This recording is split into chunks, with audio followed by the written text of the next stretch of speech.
गर्मी में गरीब की एसी रसोई। माँ जी, मुझे बहुत गर्मी लग रही है, रोटी बनाने का भी दिल नहीं कर रहा। मैं तो तुझे बोल ही रही थी बहू कि मुझे खाना बनाने दे, पर तू मेरी सुनती नहीं है। अब तेरा छठा महीना चल रहा है, तुझे बहुत संभाल के रहना चाहिए। हाँ माँ जी, अब कोई बात नहीं, गर्मी तो देखो वैसे भी बढ़ ही रही है। ये लीजिए, आप खाना खा लीजिए। हमारा तो पंखा भी बहुत मरा मरा सा चल रहा है। नहीं बहू, इतनी गर्मी में बैठकर खाना खाने का भी जी नहीं करता, लेकिन ये गरीबी पता नहीं कब तक हम पर बरसती रहेगी। दोनों ने जान ले रखी है। बेचारा मेरा बेटा दिन रात इतनी मेहनत मजदूरी करता है, उसके बाद ही घर में 4 पैसे आ पाते हैं। ना तो ठीक से घर में राशन भरता है और ना ही ज़रूरतमंद वाली चीज़ें आ पाती हैं। हाँ माँ जी, इसीलिए तो हमने घर से ही खाना बनाने का काम शुरू किया है, ताकि 2 पैसे हम भी ले आएं। हाँ बहू। दोनों सास बहू बैठकर खाना खाती हैं। इतने में तमन्ना की बेटी रूही आ जाती है। रूही बेटा, अच्छा हुआ तू आ गई। तेरे को अच्छा लगेगा, तेरी मम्मी इतनी गर्मी में बाहर तुझे ढूंढने जाएंगी। घर में क्यों नहीं रहती? गर्मी से तेरी तबीयत खराब हो गई तो? सॉरी माँ, लाओ मुझे खाना खिलाओ। हाँ मेरी बच्ची। तभी तमन्ना रूही को अपने हाथ से खाना खिलाती है। मम्मी मेरा पेट भर गया, मैं अभी बाहर से खेल कर आती हूँ, तीशा मुझे बुला रही है। अरे पर बेटा, अभी तुझे मना किया था ना। ले बहू, चली गई तेरी रूही बिटिया, बिल्कुल नहीं सुनती। गर्मी में भी बस बाहर खेलना है। जाने दे, तू खाना खत्म कर। तुझे गर्मी लग रही थी ना, मैं तेरे लिए आम पन्ना लेकर आती हूँ। जी माँ जी। गायत्री जैसे ही उसके लिए आम पन्ना बनाने जाती है तो एकदम से धड़ाम की आवाज आती है। गायत्री पीछे मुड़कर देखती है तो बहू को बेहोश पाती है। बहू, बहू, हे भगवान बहू, तुझे क्या हो गया? लगता है गर्मी से इसकी हालत खराब हो गई। बोल भी रही थी, अब मुझे डॉक्टर के पास ले जाना होगा इसे। गायत्री फौरन अपनी बहू को डॉक्टर के पास ले जाती है, जहां डॉक्टर उसका चेकअप करके कहता है, घबराने की कोई बात नहीं है माताजी, जच्चा बच्चा दोनों ठीक हैं, लेकिन गर्मी की वजह से इन्हें थोड़ी कमजोरी हो गई है। बेहतर होगा कि आप इन्हें ठंडा खिलाइए पिलाइए और ठंडक में ही रखिए, गर्मी से इनकी हालत खराब होगी। ठीक है डॉक्टर साहब, मैं अपनी बहू का पूरा ख्याल रखूंगी। चल बहू, घर चल। गायत्री अपनी बहू को घर ले आती है और उसे बिठाकर डांटती है। तू मेरा बिल्कुल भी कहना नहीं मानती है तमन्ना बहू। मैं बोल रही थी ना, तुझे रसोई का काम नहीं करना चाहिए। इतनी गर्मी रहती है फिर भी तुझे चूल्हे पर ही खाना बनाने लगती है। ये तो देख, अब तू गर्भवती है और गर्मी तेरे से सहन नहीं हो रही है। बस बहू, आज के बाद तू रसोई में नहीं जाएगी। बाहर के खाने का ऑर्डर आज से मैं बनाऊंगी और मैं ही पैक करके दूंगी। अरे माँ जी, परवर कुछ नहीं सुनना मुझे। गायत्री अपनी बहू को दोबारा से आम पन्ना बनाकर पिलाती है। वहीं दूसरी ओर रूही तीशा के पीछे पीछे उसकी रसोई तक पहुंच जाती है, जहां पर एसी लगा हुआ था और बहुत ठंडक थी। वो दोनों फ्रिज में से निकाल कर पानी पीती है। अरे तीशा, तेरी रसोई तो बहुत ज्यादा ठंडी है, जैसे कि मैं फ्रिज में बैठी हूँ। तेरी मम्मी ने यहाँ पर एसी लगवा रखा है? हाँ, मेरी मम्मी ने यहाँ पर एसी लगवा रखा है। मेरी मम्मी को रसोई में बहुत पसीने आते थे और वैसे इतनी गर्मी हो रही है, अब एसी लगातार ठीक रहता है और इसकी हवा बाहर के रूम तक आती है। रूही, तेरी हिम्मत कैसे हुई मेरे घर में आने की? तीशा, तू किसी भी गरीब बच्चे को घर में मत लेकर आया कर, समझी? अब खड़ी क्या है तू? जा यहाँ से। सोनम के डांटने पर रूही वहां से आंखों में आंसू लिए अपने घर आती है, जहां वो शाम को अपनी माँ की खराब हालत देखती है। माँ, ये आपको क्या हो गया? दादी, आप बताओ ना माँ को क्या हुआ? क्या बोलूं, तेरी मम्मी समझती नहीं है। रसोई में इतनी गर्मी होती है फिर भी इसको लोगों का खाना बनाना होता है और अपना भी हो गई गर्मी से हालत खराब।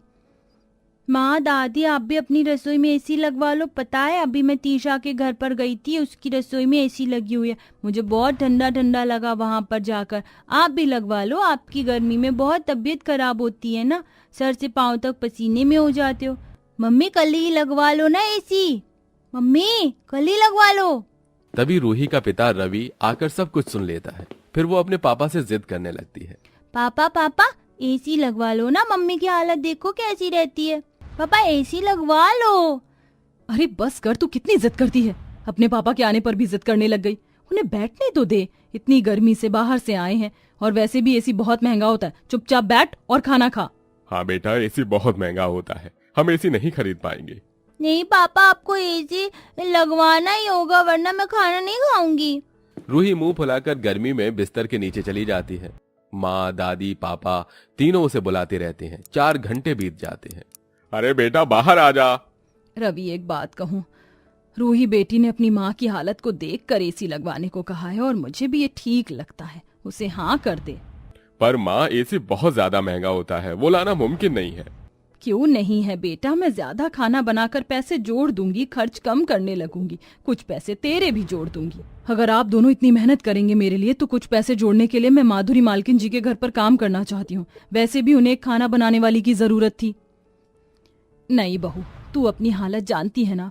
माँ जी, अगर आप चाहती हैं इस घर में एसी आए तो मुझे भी काम करने दीजिए, वरना आपकी पोती भूखी रहेगी मुंह फुलाकर। ठीक है बहू, भला मैं तुझसे जीत कैसे सकती हूँ। रवि अपनी बेटी के पास जाता है। अरे मेरी रूही बेटी, आजा, हम घर में एसी लगवाएंगे, वो भी तेरी मम्मी की रसोई में। हाँ, अब खुश? बहुत खुश। रूही खुशी से अपने पिता की गोद में आ जाती है। फिर वो अपनी बेटी को खाना खिला देता है। अब मुझे और मजदूरी करनी होगी ताकि अपनी बच्ची और पत्नी के लिए ये कर पाऊं, और कल शाम से जूस भी बेचूंगा। सब सो जाते हैं। अगले दिन पूरे परिवार के लिए सुबह की एक नई किरण होती है। सास घर की सफाई करके अपने बहू को पौष्टिक आहार देकर बाहर के लोगों का खाना बनाना शुरू कर देती है, और बहू बेटे घर से बाहर काम करने के लिए गायत्री से आशीर्वाद लेते हैं। अरे बस बस मेरे बच्चों, मेरा आशीर्वाद तुम दोनों के साथ है। बहू ख्याल रखना। जी माँ जी। तमन्ना माधुरी मालकिन के घर चली जाती है, जहां वो मालकिन की एसी वाली रसोई में आराम से खाना बनाती थी। वहीं दूसरी तरफ गर्मी में रवि ईंट पत्थर उठा उठाकर एक बिल्डिंग से दूसरी बिल्डिंग में ले जाता है, और वहां से काम खत्म करके किसी का ठेला लेकर आम का जूस बेचने लगता है। आम का जूस 10 रुपए का गिलास, सिर्फ 10 रुपए का गिलास। आइए आइए, आम का जूस पीजिए। चेरी और नारियल के बुरादे से सजा हुआ आम का जूस पीजिए। ये लीजिए भैया पैसे, मुझे भी दे दीजिए 2 गिलास। ये लीजिए। हाँ शुक्रिया, और आप बहुत सस्ता और अच्छा आम का जूस दे रहे हैं। धन्यवाद। इस तरह भरी गर्मी में घर के तीनों सदस्य इसी तरह संघर्ष करके पैसे बचाते हैं। ज्यादा खर्च नहीं करते और पूरी मेहनत करते हैं। 1.5 महीने बाद वो जब अपने पैसे गिनते हैं तो उसमें 1000 रुपए की कमी हो जाती है। ये क्या माँ जी, हम सब ने इतनी मेहनत करी और इसमें से अभी भी 1000 रुपए कम है। 44,000 रुपए से कुछ नहीं होगा। हे भगवान, लगता है हमें थोड़ी और मेहनत करनी पड़ेगी। कोई बात नहीं, थोड़े दिन बाद एसी ले आएंगे। अगले दिन तीनों फिर से अपने काम को मेहनत से करने लगते हैं। तमन्ना मालकिन के यहाँ खाना बना रही होती है कि तभी किचन में माधुरी आती है, जो परेशान तमन्ना का उतरा चेहरा देखकर उससे पूछती है। अरे तमन्ना, तुम किस बात को लेकर परेशान हो? क्या हुआ? देखो तुम्हारा 8वां महीना लगने वाला है, अगर काम नहीं हो रहा तो बता दो। अरे नहीं नहीं मालकिन, ऐसी कोई बात नहीं है। मेरी बच्ची घर में एसी लाने की बहुत जिद कर रही थी। कल एसी लाने के लिए पैसे की गिनती की तो उसमें 1000 रुपए कम थे, बस उसी के बारे में सोच रही थी। अरे बस इतनी सी बात मुझसे कह देती, मेरे पति की इलेक्ट्रॉनिक शॉप है, मैं तुम्हें उनसे एसी दिलवा दूंगी। तुम इतना बढ़िया खाना बनाती हो, 1000 रुपए तो माफ कर ही सकते हैं। नहीं नहीं मालकिन, इतनी मेहनत करी है, वो 1000 रुपए भी मेहनत से ही चुकाना चाहती हूँ मैं। अरे बाबा ठीक है, तुम यहाँ पर जो काम करोगी तुम्हारी पगार से मैं पैसे काट लूंगी अगले महीने। फिलहाल तुम एसी खरीद के घर पर ले जाओ। सच में मालकिन, आप बहुत अच्छी हैं। अच्छी तो तुम भी हो। इतनी गर्मी में भी प्रेगनेंसी के समय सिर्फ तुम नहीं, तुम्हारा पूरा परिवार मेहनत कर रहा है, वो भी अपने बच्चों के लिए। कहाँ मिलता है आजकल ये सब देखने को।